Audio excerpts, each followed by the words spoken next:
Welcome to Wild Shift episode number 1. My name is Tzach, and over the past few years, I've been reflecting on my life in my home country and the choices that led me to be where I am today. In this podcast, I dive into the stories of people who have made bold changes in their lives, leaving behind comfort for something new and unknown. Join me as I explore what inspired them to take these leaps and discover the impact of their decisions. If you enjoy this episode, please share it with others. And today I'm excited to have Sandra as my guest. Sandra was born in Ukraine and moved to Israel at the age of 4, living most of her life in the bustling city of Tel Aviv. There she enjoyed a vibrant lifestyle with her ex-partner, surrounded by a lively community and many friends. However, despite her seemingly perfect life, something felt amiss. This led Sandra to make a significant life-changing decision after facing a period of depression. She ultimately decided to move to Thailand and to search for a better life. We're going to hear her story today. So I want to welcome Sandra. Thank Sandra, you. what is your last name, by the way? Well, the real one is Barinov, but I made it shorter and now it's just Bar. Bar. Sandra Okay. Bar. So Sandra Yeah. Bar. Sounds good. Sounds amazing. Like very Like an actress yeah, exactly like in my own movie. your own movie. Like the best movie, I guess. Yeah, we're going to talk about it now. So Sandra has an amazing story, and Sandra is here today to tell us a story, which is very inspiring from my perspective, and I'm very, very curious to hear more of the story because I think I know 5% of that. Yes. But the story is very inspiring. Sandra was living in Israel for 26 years. 26 years, and then you had your, let's say, life crisis, and you had your for a while, and then you made a decision, a very courageous one, which it's very inspiring to take a step, and to do this action. And now you're in Thailand and Living my dream. living your dream. Yeah. I wanted you to take me back. Like, how was your life? How was the life in Tel Aviv and in Israel? The Before, like, breakdown. yeah, like most of your years. Like, I want to hear how was, what was your day to day? Like, how were you as a person? How did you live? What was your lifestyle? Okay, so before the breakdown, we're talking. Way before or closer to that? Yeah, so I was living the Tel Avivian dream. I was living in the center of Tel Aviv in a beautiful apartment with my beautiful partner. I had my business inside the house, and all friends and people from the community were coming to enjoy my business and What was your what I was business? doing. I was a fitness trainer and a massage therapist, massage sports therapist. So people were coming to me to get treatments for sports injuries, sports massage, needling. Yeah. Okay. So, and I was a student. I was a student for clinical nutrition in Ariel University. I was driving there every day, almost every day. Oh, it's like an hour drive or something. Yeah, yeah, but it was like I was living, like I was early morning waking up, doing my a little bit of meditation, reading my book, going to a workout or CrossFit or volleyball or running on the beach. Yeah, very Tel Avivian. Then going to school, coming back. Then I had one or two clients. Every client was like about $80 for session. Wow. So as a student, I was earning really nice money at home while I was a student. That was way before COVID, before it was common. Also in Also COVID during, and after okay. COVID, yeah. Like it was therapy. So during COVID there was like 1 month that we couldn't work, but after 1 month people understood that fitness and therapy is necessary. So I was always working, always learning. I had my community that we built in Midburn. So we had like many friends. Midburn is an equivalent to Burning Man. Yes. Midburn, Burning Man, and Nowhere Festival, Australian Burning Man. There are all over Europe, Africa Burn. So yeah, there are many. Wow. It's a huge community. Yeah. Yeah, so I had my community. We were eating dinners together, going to parties together, having fun together, traveling. Yeah, I was living my dream. Wow. So it seems like you had a very active life. Like I don't remember Yeah, hearing someone with such active life, like very active. studying, doing like sports, Parties, outdoor festivals. festivals. Yeah, Wow. yeah. How did it feel like being so active and being out? I loved my life. I was like, wow, I have the best life ever. I had everything. I was grateful, but something was missing. Yeah. Mm. Can you share what was missing? I was in a relationship. We were together around 4 years and a bit, and we had a really great relationship, and we were both like fire. We were a beautiful couple, and we were both leaders, and we always had these ideas. Let's go here. Let's do that. And the life was like very, very interesting. And he had a beautiful family that entered me straight away. Like I was a part of the family, and I didn't have a family in Israel, not a big one. I just had my mom and my grandma, and they were like very Russians, very Mm. like still in the war, still like scared of everything, Yeah. still saving money for everything. Like you cannot enjoy life. You need to be prepared for war and to be prepared for something that's gonna happen. And his family was like a nice Israeli family. Like, let's go on vacation, let's fly to London, let's do a family dinner, there is a holiday. So that was his family.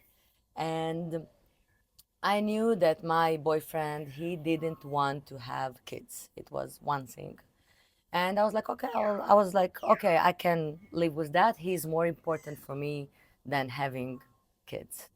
And then after a while, he told me that he wants to be with other people, like to open the relationship. Oh, okay.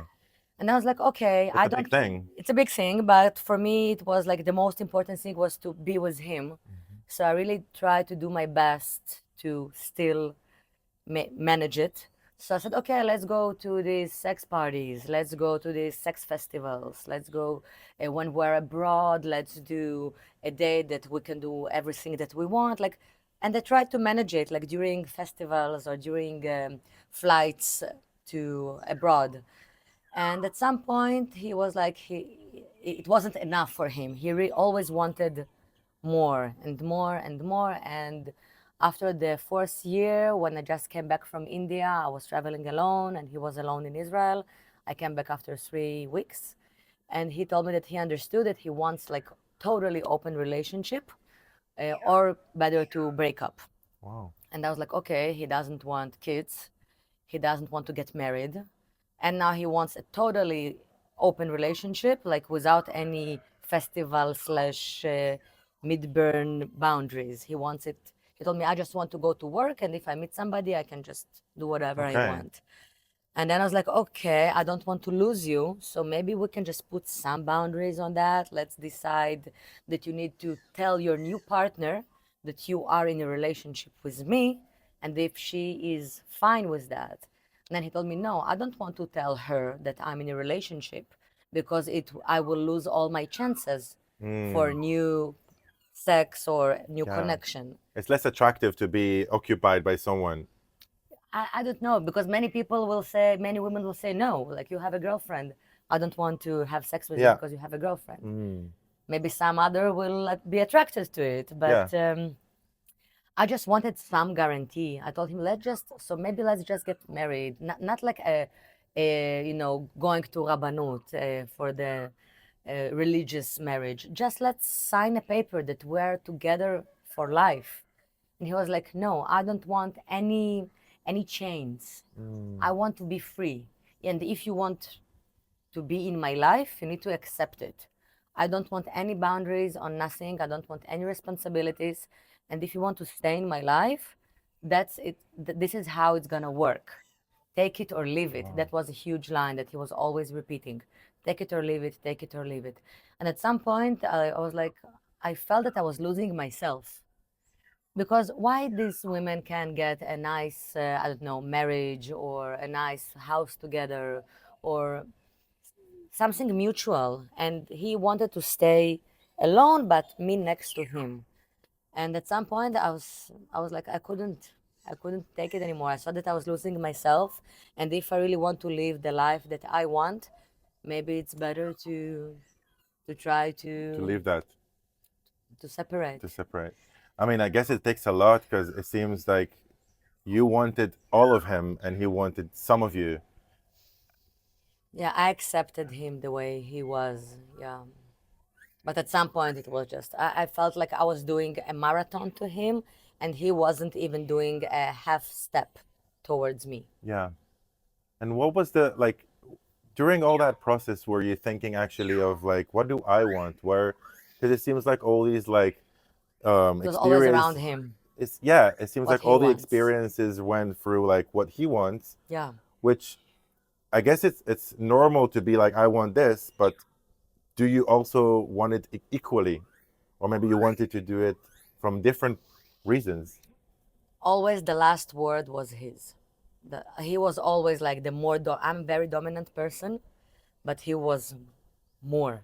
So it was always around him, and yeah. Yeah, and I'm just assuming that you had like amazing life, and I remember we talked about it beforehand, and like during your relationship, like you had this type of issue, but you also had your life. Like you were very active and outdoor, Yeah. and you had your beautiful life, and I'm sure you were a very beautiful couple.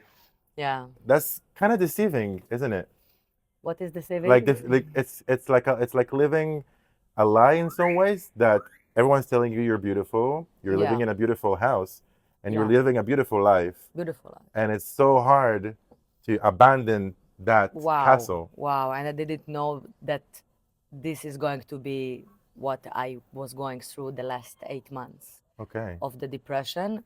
If I knew that before I did the breakup, maybe I wouldn't do it. you wouldn't. No. It's interesting. Like today I would, because today I live my biggest dream. Yes. But back then, while I was going through my depression, I really wanted to give all the money that I have, and even, I don't know, to give up on my, I don't know, legs or arms, just not to feel the pain that I'm going through. Wow. Yeah, I So actually, even when the war started, sorry, I yeah. really wanted to go. I really was sorry that I wasn't in the festival of Nova, so I could die in a heroic way or whatever. Wow. Yeah. That sounds really intense. Like I want to get into that. Mm-hmm. But I'm noticing with my with the people that I'm interviewing, they're obviously like different stories, but all had it, including myself, like having the beautiful life, which hard to abandon, like this beautiful castle with the best job, with the best apartment. You're so beautiful. What a beautiful couple. Everything is like so on the paper so beautiful, but something is missing. Yeah. And it seems like the right step to actually leave that, it's almost impossible.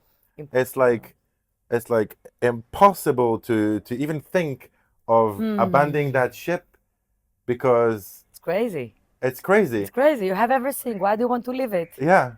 And you start questioning yourself and you start making actions to prevent that to happen.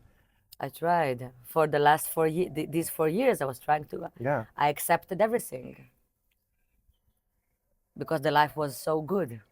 I accepted not to get married. I accepted to be with more people in open relationship. I accepted not to have kids, just to stay in this really nice picture.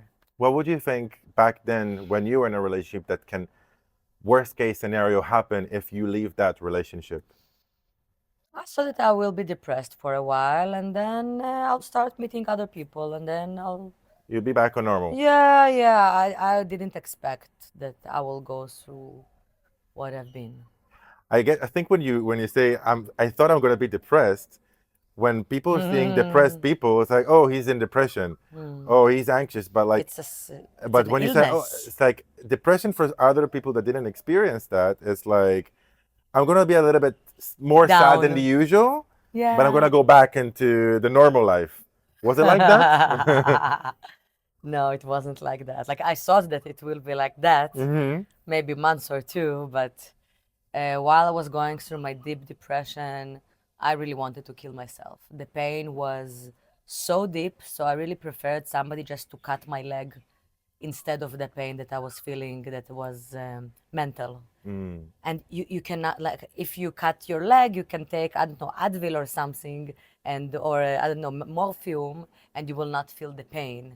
But when it's mental, it's all over your body and you Yeah. cannot control it. And you know that you are the only person that can take you out of there, and you have no clue how. I had like this metaphor that my mind, my head, and my brain were inside a cage, and my body is free. I have legs. I'm young. I can do whatever I want. But my head was inside this cage, and only I have the key, and I have no clue where I put my key, and only I need to open this cage to fly To again. fly again. Wow. And it's very difficult for someone that is very fiery like you, Yeah. which is very active and very out and like this and parties and productions and stuff like that. And And all of a sudden that productions. person is not able to produce his own life. And like, let's just be better. I want it like, Yeah, well, I couldn't even brush my teeth. I'm not talking about making birthdays and festivals and managing my own business.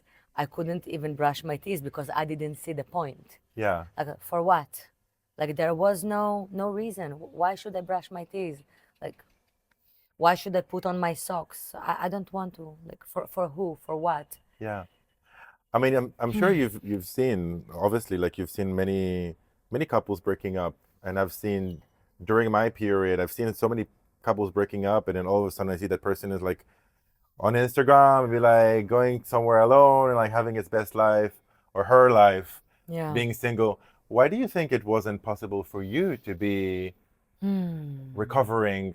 I mean, it's all Instagram and it's all Of course. can be a fake, but why did you think that the recovery process was difficult or different than others? Yeah, well, it's a good question, actually. I thought about it.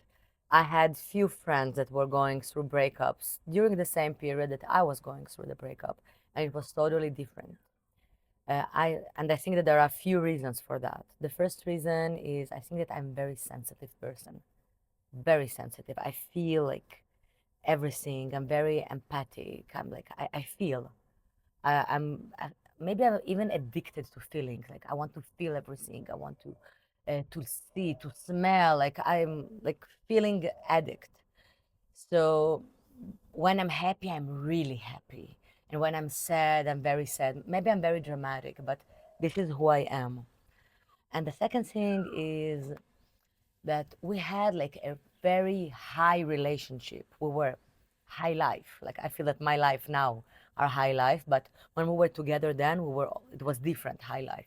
But we were always here, always like doing Like everything, parties and doing and like hosting everything and and friends. beach and friends and family, and we're always like on 400 kilometers per hour, like Yeah. like in a very cool race, very beautiful race. We wanted to do everything, to taste everything, to meet everybody. And when you are so high on your life and then everything is going away in one moment, and it was all fields together.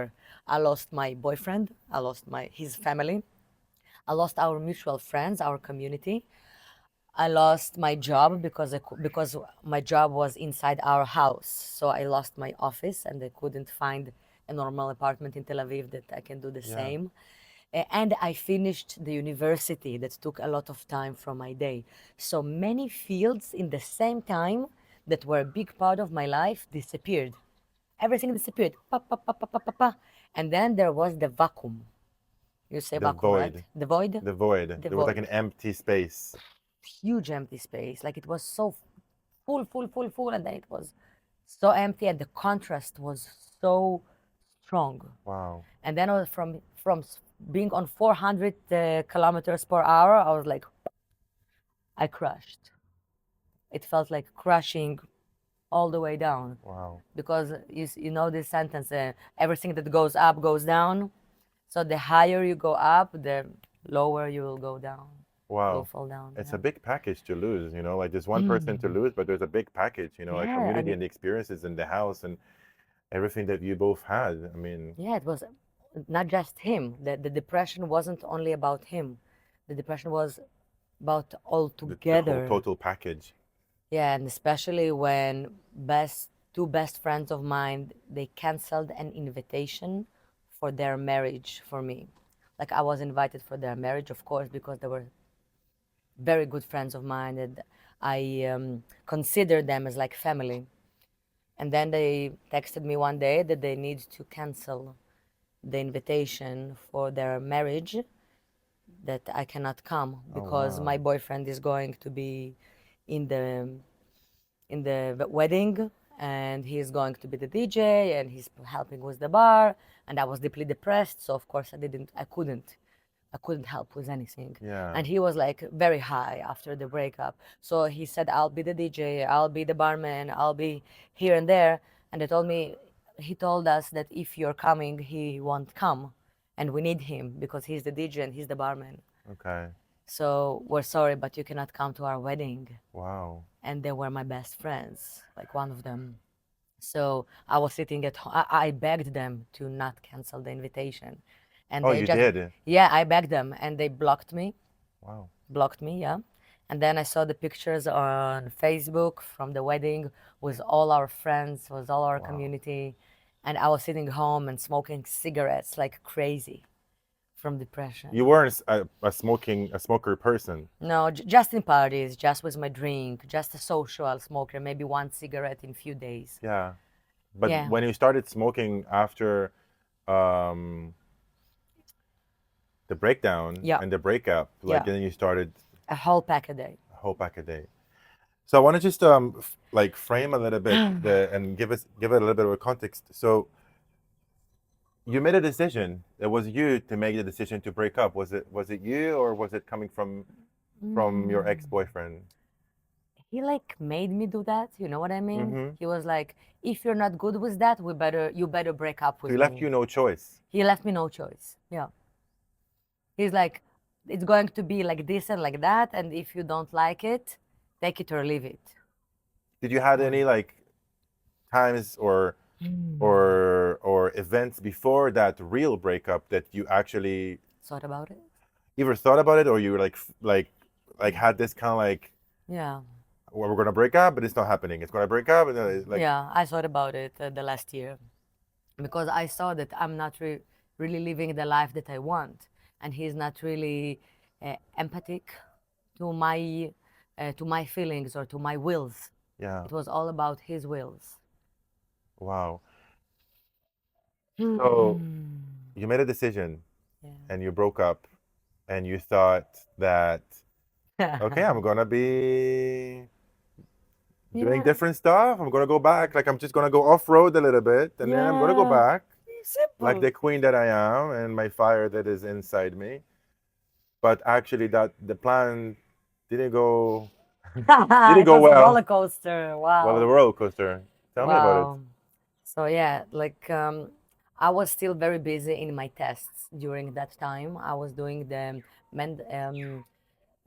clinical dietitian official test of the government, and it was like a huge test, like for the lawyers that you like have to study 3 months, and you study like 10, 12 hours a day, something like Okay. very crazy. So I was so busy in that during the breakup. So I was like studying, and I was like, yeah, I'll finish the test and then I'll find, or I open my business in nutrition, or I'll go to work in the hospital and open my business. I'll go to dating, I'll find my new apartment, and I'll open my new camp, or I'll join a new camp in the Midburn because he already kicked me out of of our community camp. Mm-hmm. And it was like a nice plan. But when the test was over and I started to feel the emptiness, like I didn't have my clinic to accept my customers for the massage. I had full of free time, and I never had free time because I was a student. And then I have lots of free time, but I don't know where to spend it. My friends that I thought that were my friends are not talking to me anymore. I don't have university to go. I don't have my clinic to accept my clients. And I was like, what the fuck? What the fuck is going on? And then slowly, We have a guest hello. here. Uh, she felt the energy. She felt the energy. She come to give you a hug. Hi. Yes. hmm So, taboo? Opa. Cute. That was a I sign love from the this dog. universe, a cuteness from the universe. Um, it seems like like, like when he left, there was a lot of you left with him. I mean, it sounds very poetic, but it feels like a lot of you were part of his, and in every relationship and every break, when you Yeah, form a like relationship, like, it's one person, the second person, and then it's supposed to be like this, yeah, the togetherness. But I was like yes, this. and that's what I'm meaning. It seems like Yeah, he took the whole thing, yeah, or most of the thing, yeah, where there's yeah. nothing much left from you. 99%. Yeah. I didn't recognize myself. And when I told to my mom, Mom, I don't recognize myself. I lost my life. My life is falling apart. Nothing has left. And she told me it wasn't your life. It was his life. And Mm, it was all his. It was his friends. It was his community. It was his family. It was his happiness. It's not you. It was all him. And then I was like, but who am I? What, I'm not a happy person? What, I'm a depressed person? This is not who I am, is it? Maybe this is who I am. Who am I?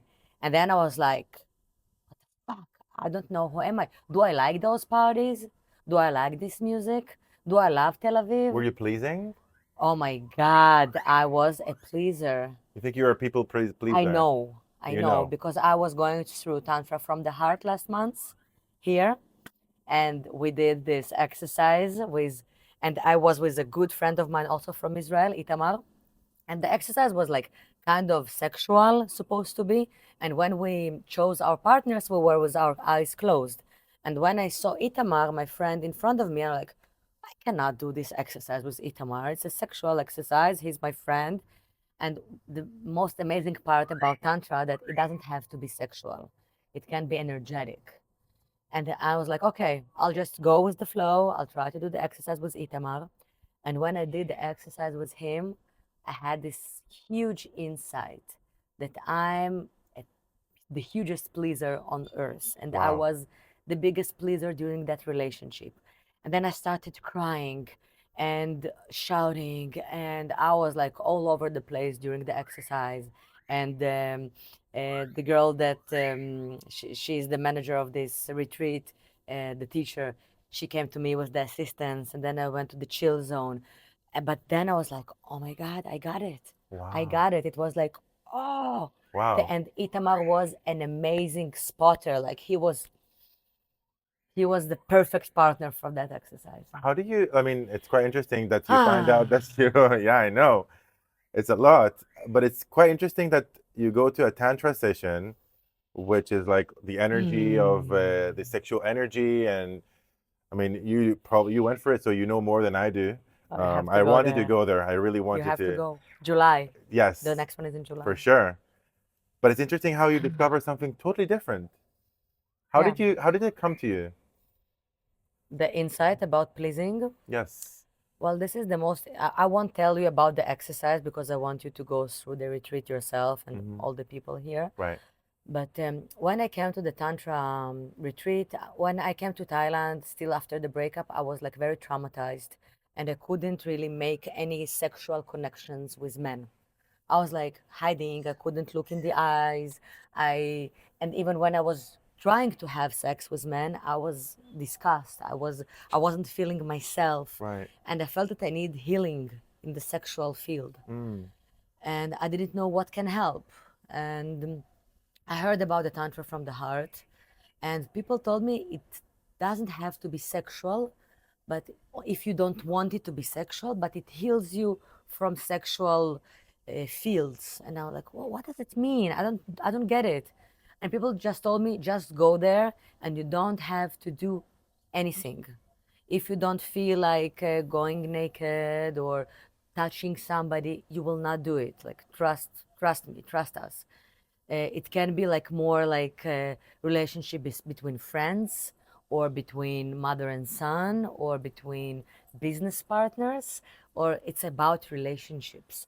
And it's amazing that the sexual energy, it's about the universe and everything is coming from the sexual energy, but it doesn't have to be sexual. Yeah. It's Like an energy. actual sexual energy, Yeah. like like like penetration or whatever it is. Like it doesn't have to be that way. This is amazing. Like I discovered Tantra here, and the retreat wasn't sexual for me at all, Okay. but it healed so many things about my last relationship, about pleasing. Most of it was pleasing, and the second one was boundaries. Mm. I think Yeah. they're a package most of the time, isn't it? Yeah. They Yeah. come together, one plus one. Yeah. Yeah. Did you actually, this thought came to you at some point during your relationship, afterwards when you Mm, processed? You never.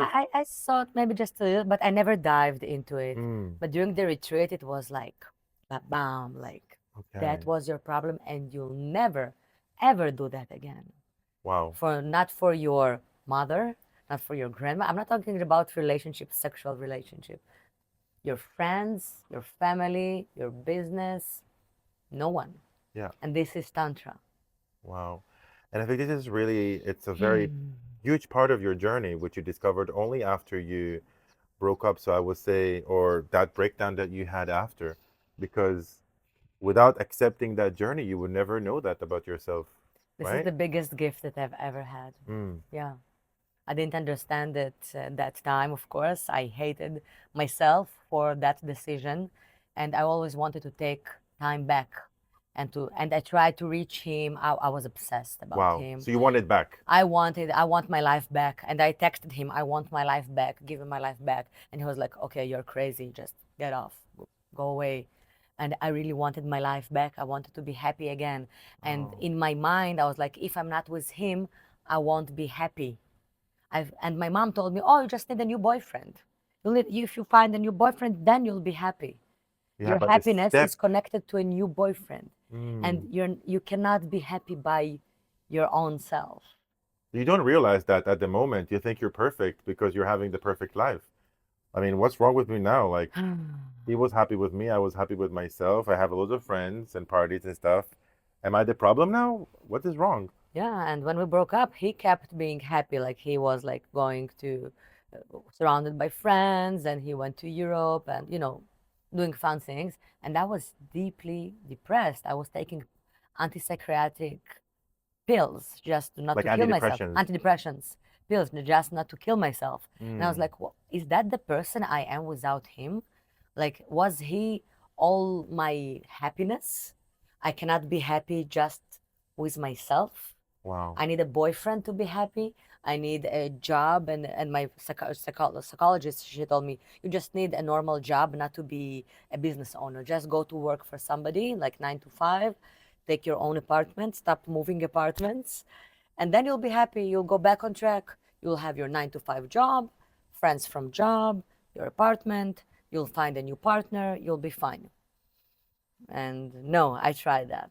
I Mm. tried it. I tried it to go on dating. I tried it to start working in the hospital from 9 to 5. I took my apartment, a new one with the middleman, a nice apartment, I mean, you moved 6 apartments six during that period apartments. for 8 months. Yeah, A period of 8 months, you moved 6 different apartments. yeah. People thought that I'm crazy, and I was.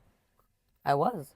I was losing my mind. Like every apartment, it was like, no, I don't like this one. There is no balcony. Oh no, this one is too small. No, I don't like the area here. But what I didn't understood, that it's not about the apartment. It's inside here. And Mm. if you are not happy here, you'll be depressed in every apartment, no matter how much how beautiful it is, or how big it is, or where it is. And what? Wow, it sounds really intense for a period of 8 months. So you went through Lost so much money. lost money, but you went through major depression of a period of 8 months after Yeah. that breakup. Where did you find those ray of lights, let's say, during that 8 months? Because I'm sure you had some ray of lights that gave you some hopes, and hard hard it's to hard to answer. find them. It was very hard to find them. I was struggling. I was struggling to find friends, and Today, the friends that were with me during that time, I really appreciate them and they know that. But I was trying to find people to talk to, always, to find who's with who I can still sit for a coffee or with who I can still go to sit on the beach. And even then, I was with my friend on the beach, but still so depressed on the beach, so unhappy. And actually, I was finding hope. It was in my under batat muda, Your in subconscious? my subconscious. It was the cigarettes that I was like going to into cigarettes, and I'm not a smoker, and food. In the Wow. beginning, I stopped eating at all, and I'm a clinical dietitian. I stopped eating. I lost like 15 kilos. I wanted in my mind to disappear. I just didn't want to eat at all. Didn't want to be anymore. Wow. And then when I started to take the pills from the psychiatrist, I had this like very big appetite, but not appetite because I'm hungry, but appetite of I hate myself and I will feed myself with shitty food because I hate my body and I want to punish myself. Wow. And what about your old hobbies, like doing sports and volleyball and CrossFit and being outside and like your friends, your personal friends from home? What about that area? It was hard. Very slowly, I quit volleyball because I was coming there very, very depressed, and people didn't recognize me. And actually, they had a community over there, but I wasn't really inside the community because I had my own burn community. So I was there sometimes, and they didn't really enter me all the way into the community. So I was like half half. And when I was depressed, of course, they didn't want me inside there, and I was trying to look for people. Let's go to play. Let's go to hang out, and people were like always busy. They weren't close friends. And after you go to a deep depression, of course, they don't want you next to them. So slowly, I stopped the volleyball. Yeah. Yeah, and people were asking me, What happened to your face?" Because you Mm. see me now, I'm smiling. I'm like, you can see on my face what I You're a very feel. transparent person Yes, in that yes, regard. and then I was going to the games. I was like they saw on my face that something is going on. They actually asked me what's going on, and I was like, the breakup, and they're like, oh, but it's been X months. It's been such a long time. Are you still there? Are you still there? And yeah, and people don't want to be next to depressed Yeah. other people. They want good energy. Right. A very small amount of people could handle it. And it's so hard to be judged by I mean, judging Yeah, it I can be felt also judged. that like the family can also judge you and friends, like not in a bad way, but like why are you like this? Why are you not like look at this couple, like she moved on, he moved on so Yeah, quickly. yeah. Why are you not Why? like that? Yeah, What's wrong with you? yeah. And actually, there was this one friend that she told me that if I will keep continuing this pattern of depression, so she will also leave. Wow. And it was very hard to hear that because I wasn't choosing to be that way. That was happening, but I don't choose to be depressed. I don't choose to be sad or with these terrible thoughts. And I really want to get out of there. But I don't know how. Help me. I was like, Yeah. please help me. And they were like, we don't want to be here. So it seems It's like not fun with you anymore. You're not fun. the community or the outdoor and the people and your surroundings that you really liked in your other life, and you some of the times you pleased, some of the you enjoyed. It seems like that environment, the outside, kind of like abandoned you. You know, like Yeah, that's what I you're felt. going outside and it's Abandoned. summer, and then all of a sudden you need to like you have like thunderstorm. Like I love this type of weather. Like why? What's wrong now? Like it seems like it's all kind of like flipped on top of you. Yeah, and actually, no, Tel It's Aviv, it's very not very disappointing. Tel Aviv is not very big, and also the community of the Bern is not very big. So when I was going to parties or to events with the small amount of friends that were still talking with me, and when I saw them, like the people that blocked me and my ex-boyfriend and the other people, it was like awkward, and I felt it in my body, and I didn't say hello, or should I say hello, or it was like you can't sit with us, you can't be here, you should go. And I felt not home anymore. I was in Tel Aviv for 11 years Wow. and it wasn't home anymore. I felt stressed everywhere to see them and the memories. And then you're alone. Hmm. There's less friends, there's less communities, there's less festivals, there's no partner anymore. The shared house is no longer there, and then there's only Sandra, and there's also new sensations in the body and new feelings. There's depression, and there's like pills, and then there's sadness, and there's like Numbness. numbness. And then after you realize, I mean, it took you some time. What happened after? Like, how did you come out of it? Like, how does you from that pit? How do you come out of it? From the Or how depression. did you come out of it? Like, what? And that's why I said, like, I asked before, like, what was the ray of light? Because I'm sure a lot of people, when they're hearing your voice now and when they see you, and I'm sure Hmm. a lot of people went through difficult breakups, and some of them with children, and some of them has like issues with money and stuff, and more or less it doesn't matter, but they're struggling at the moment as we speak. They hear us and they struggle, and there are many people around that are living the Sandra's life before moving to Thailand and doing all that journey. What would you tell them? What did you Hmm. tell yourself? What would you tell them? Wow. Well, for me, Kopangan saved my life. I felt that I need a huge change to get out of there. I needed to change completely my environment because everywhere I went, those feelings were going with me. And my mom told me, you think that in Kopangan, those feelings will not go with you? Wow. And I was like, you're right. These feelings will go with me to Kopangan, but I feel I have no other, I have nothing to lose. I felt that I have nothing to lose, and I had this calling from the island. I felt like something is will help me. But these And voices are very significant. Like these voices, like mm, this and that, and your ex and your mom and the friend and that, and like these voices, like they are stronger than your own voice, your own yeah, Sandra's voice. that's why it took me 8 months to get here. Like the depression started in May, but I got here only in December. And deep inside, something was telling me, you just need to get an airplane and get out of here. Wow.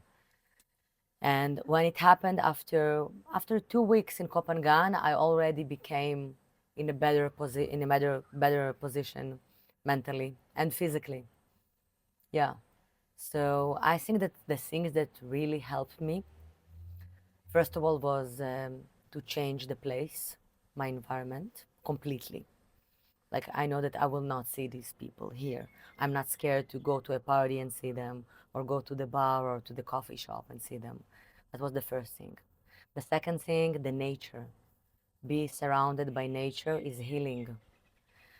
The third thing, I started to listen to music. I became like a music junkie. Like I do everything with music. You saw me on the motorbike. I'm with my Yeah. JBL. I work out with music. I shower with music. I wake up in the morning. I put music, and I collect music all the time from parties. The other thing that helped me, it was going back slowly to sports, and it was very slow journey. And I'm a fitness trainer, and I needed to start from zero because I didn't train for a while. Hmm. So it was baby steps.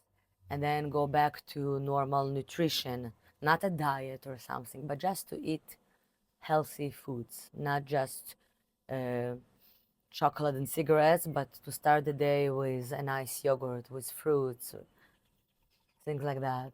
Surround myself with new people, new energies. And then I started to build my new community here in Kopangan, which I call it Kampangan. And this is my new camp, and the island is my new burn. To do the retreats really helped me. I did 2 retreats, the Tantra from the Heart and with Kobe's. Um, and during the retreat with Kobe, I was going through my own funeral, and my best friend, she needed to write me down what she is saying about me during my death, and I wrote it down, of course, Yeah. for my best friend, which wasn't there. but another person was reading that. And then I needed to forgive 3 people before I die.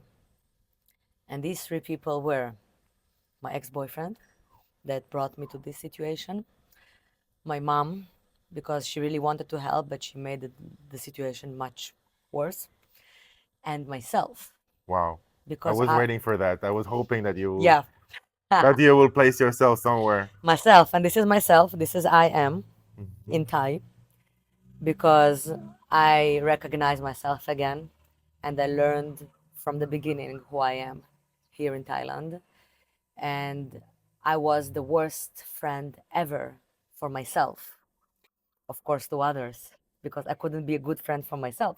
Of course, I cannot be your best friend because I'm a shitty friend. Mm. And when I came to Copenhagen, I started to be a good friend for myself, to treat myself with good food, with to go to do a manicure, to do nice trips, nice clothes, and nice baths, just to be a good friend for myself. Oh, you want to do a retreat? Yeah, you should do the retreat. Don't think about money right now. You will get it later. You need to heal yourself. And when I started this healing process here and I did the retreats, I started to recognize myself again. And I was like, yeah, that's who I am. This Wow. is me. That's what I love. And yeah, I love festivals. I love parties. I love nature. I love sports. I love good food. Uh, wow, I love music. I love so many things. I love the ocean. And yourself Yeah, more than ever, and myself. I love myself. Wow, self-care. more than Yeah, before. to do a massage, to go to do something with my hair, to go take care of my teeth. Yeah, I couldn't To brush work my teeth. out, to To work, train, to dress love nicely. myself. Yeah, and actually another thing that really helped me, it was books. And there are 2 books that I can really recommend. The first one, I finished it not such a long time ago. It's called The Magic. It's from The Secret. It's the same Mm-hmm. author. Really helped me to be a better friend for myself. It's about gratitude, Wow. about manifestation, and I really work with that book all the time. And the other book is the series, you say, Sidra? It's Like a series, like yeah. all the books of Nissim Amon Okay. that he was talking about trilotherapy. And then I understood what happened to me. And I could understand and to give a name for everything. And I was like, oh, that's what happened. Yeah, Yeah, he's amazing. He's very well known. yeah. I'm not sure what's his what's his title or He's a monk. monk. Yeah, Yeah. Israeli. Yes. I remember listening to his like few podcasts and it was Yeah, and quite podcasts. I insightful. started to Yeah. listen to podcasts, go to the beach, do walking or running, Yeah. listen to podcasts. Yeah, of self development. A lot of podcasts of self development and to be a better self, to be the best version of yourself every day. And now I feel it like every day I'm coming better and better and better. And I'm Wow. actually excited to meet myself the next day and the next day and in a few months. So you recommend people that are having um the same or more or less same experience that you had just to move to Copenhagen? What are you saying? I think that for everybody it's something different, but I do recommend to do a big change, something like very dramatic change Yeah. to change your life. And it doesn't have to be forever Doesn't have because to be. It can be just because for, I have to say that of when course. I started having my change in myself or with people that I love, they were like, "Oh, so you're gonna do it for forever? Are you gonna do it forever now? Like, are you see yourself in Thailand for forever?" And forever is Mm, forever, and it's big, I but it can be also framed in like a couple of mm, months, you know? I have a sentence for that. Mm-hmm. When you said it forever and Thailand forever. So there is something that I learned in the retreat of Kobe. He was always saying the sentence. It's also in my bio, in my WhatsApp, and also in my Instagram. It says, "Don't take shape. Don't take shape." What it means? I was sure that I will be with my ex-boyfriend all my life, and here I am alone. I was sure that I will live in Tel Aviv for all my life, and here I'm in Copenhagen. When I came to Copenhagen and I saw that everybody are on motorbikes, I was like, no way, I'm not the person that drives a motorbike. No way. And now this Here is my you are motorbike. climbing the mountains. So don't take shame. Don't say I'm this person that lives here or don't do this or I was always saying I don't understand in business. So be the person that understands Understand. business. Why do you take shape of a person that doesn't? Do you want to understand business? You have all the information in the world. You can learn how to ride a scooter.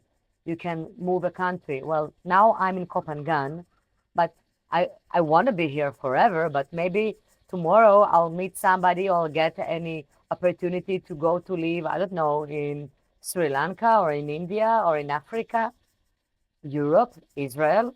Maybe I'll get an opportunity or meet a person that I cannot resist and I'll just move again. Yeah. So Or maybe yourself. Maybe you would just like to get your stuff and move somewhere yeah, else maybe by yourself. I'm curious about Portugal. Maybe Yeah, I'll why move to not? Portugal. I feel like Portugal this year. So It seems like you took yourself out of the comfort zone. Like you had a comfort zone in Israel, but it's you know what's really curious me?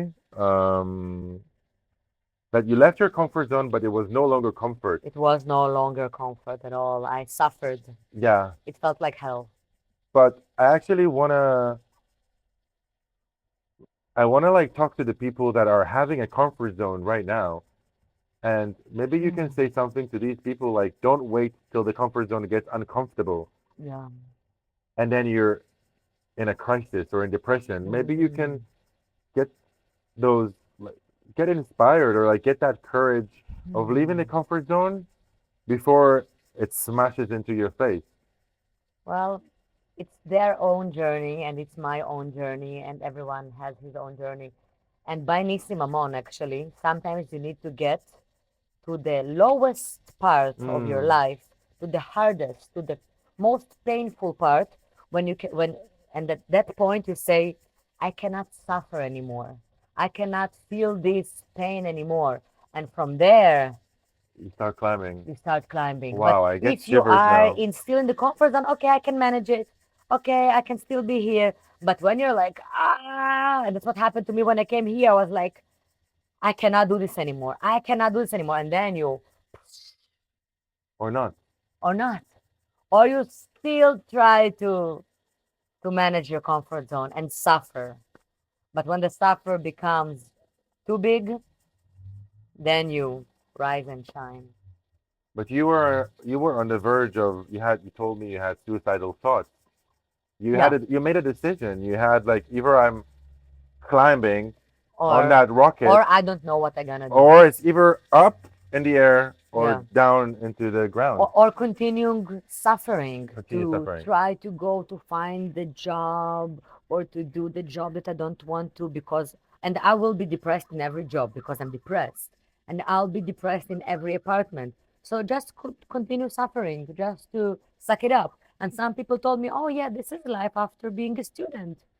This is life. Life is not pink." I Yeah. have a good friend. He's now in the army in Israel, and I love him. And I always tell him, "Come here, come here." After the army, just come for 2 weeks. But when he saw me in depression, he told me, "Oh, but yeah, but this is how life is about. Life is not pink. Life is not colorful as you were thinking. You were always with your ex-boyfriend in festivals and parties, and you were a student. But after student life, life is not a party. Life is not a festival." And I was like, and now I live here, and I'm like, yes, they are. If you decide that your life is a festival and a huge party, that's what it's gonna be. Yeah. But people told me this is life. Life is painful.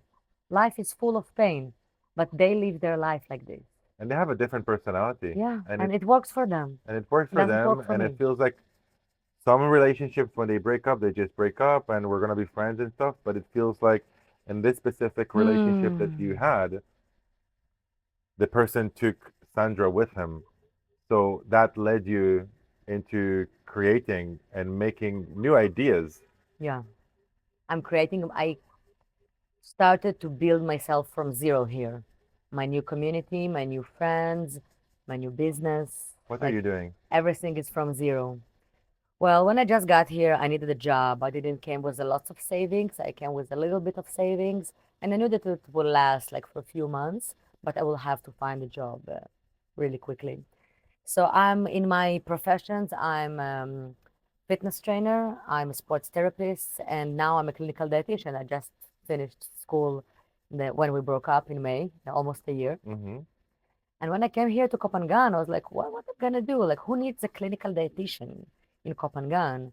But and who needs a sports therapist? There are like so many massage therapists here all over the place. Yeah. And I was like, okay, but I'm a fitness trainer, and people here are like fitness junkies. So I just started to go to gyms and ask if they need fitness personal trainers. And they all wanted this work permit, which I didn't have. And I was still, I just got here and I was so confused. And then I was like, oh, it's not for me now. Like, you need to pay me lots of money and you need to have this so many paperwork. And then I looked at people with their laptops. Everybody is sitting with laptops. And then I was like, what are they doing on their laptops? On what are they working? And then in my mind, I was like, oh, how come I'm not in high tech? Why I didn't learn something with computers or with economy or something like that I can do on my computer? And then I really felt guilty and I blamed myself that I went to study the wrong profession. Who needs nutrition? Everybody, you don't need nutrition. And then I was like, maybe I'll try to find a job online. I'm sure that there are people that do things in my profession online. And in the beginning, I started to look for any job online, like to be something in selling, in uh, anything, like to be a secretary for somebody. Then I was like, but I have a profession. Maybe I can check companies that do it online. And then I saw that there are companies that actually do it. And when I reached them, they wanted me to be in Israel for that. Even that the company was online, they wanted insurance. And I told them, I'll do the insurance. I'll pay for insurance that I'm here. Just I need a job. Just give me something. And they told me no. It was a full body no. And I tried here, and then I tried with European companies and American companies, and they all wanted some kind of insurance that you live in the same country. And then I found this company in Israel that was like a small company, um, not very Famous. famous. Nobody heard of it. And I'm a clinical dietitian. I studied with like doctors, nurses. I did my internship in Ichilov Hospital with oncology and other stuff. And that company was working only with nutrition advisors, people that only did an online course of 1 or 2 months, and they work for the company. They don't have my qualification. And I saw that they work online and they need people. And I told them, hi. I introduced myself, my certifications, and they said, what do you want from us? Like, you're overqualified. Wow. Like, we cannot pay you the amount that you should earn because you have these courses, you're a fitness trainer, you work with emotional eating, you work with sports food, sports people. And I was like, can you give me a job? I'll take anything. And they told me, yes, we need people, but we will pay you the same amount as we pay the others that don't have your qualification. And I was like, bring it on. I'll take anything. Yeah. And that's what I started doing. I was like all in, giving my best for the company, and I'm still working there. But at that time, I started to work on my own business, and it will happen, I hope, in few months. And it's going to be big, and it's going to be clinical nutrition, not any nutrition, clinical nutrition, fitness, and self development. And it's going to be online, and it's going to be helping other people with their emotional eating, with what I had during my depression, with their fitness programs, if they need help, how to work out. There is going to be many videos of me and my crew that are showing everything.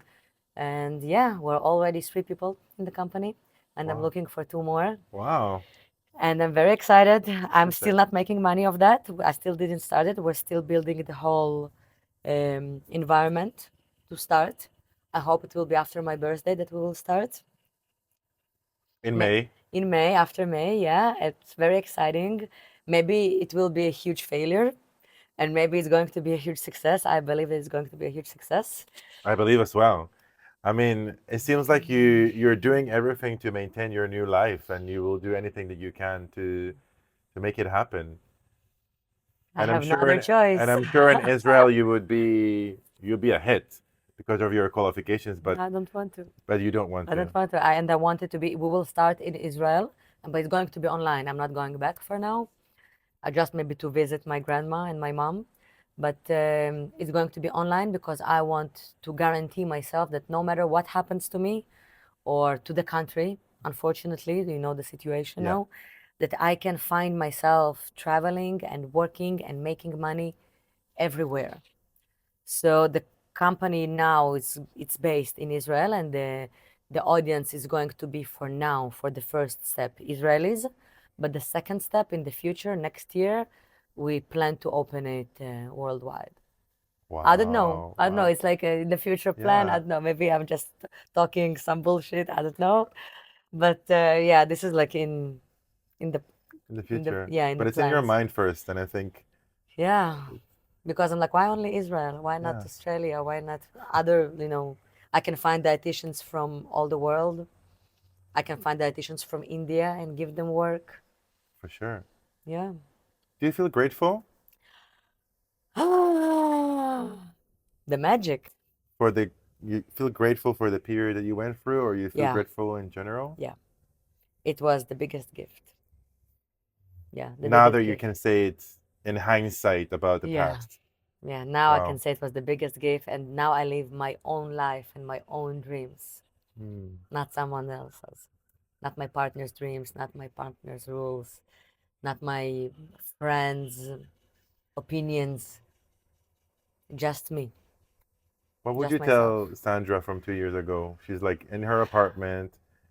Her ex-boyfriend is like now telling her like if you don't do this or that, or she's living life that she doesn't want to, but she's too afraid Don't be to live afraid. them. Don't Don't be be afraid. scared. Don't be scared. Wow. Sandra, thank you so much for Thank you. sharing. And this was super insightful, and I feel very grateful to have you here. And I would really actually want to put on my calendar and send you that invitation for like let's say 6 months from now or Oh less my than that, God. and you will give me news. You will bring me like What's news. going What's on? going on? Where am I? Where and I feel very hopeful. Um, and very Thank you. hopeful, and I know that, yeah, I'm sure of that, and I'm very curious to see you soon. Thank you Thank for your you. time. Thank you. Thank you for listening to this podcast. If you like this episode or you think it can inspire other people, please feel free to share it. See you in the next episode of Wild Shift.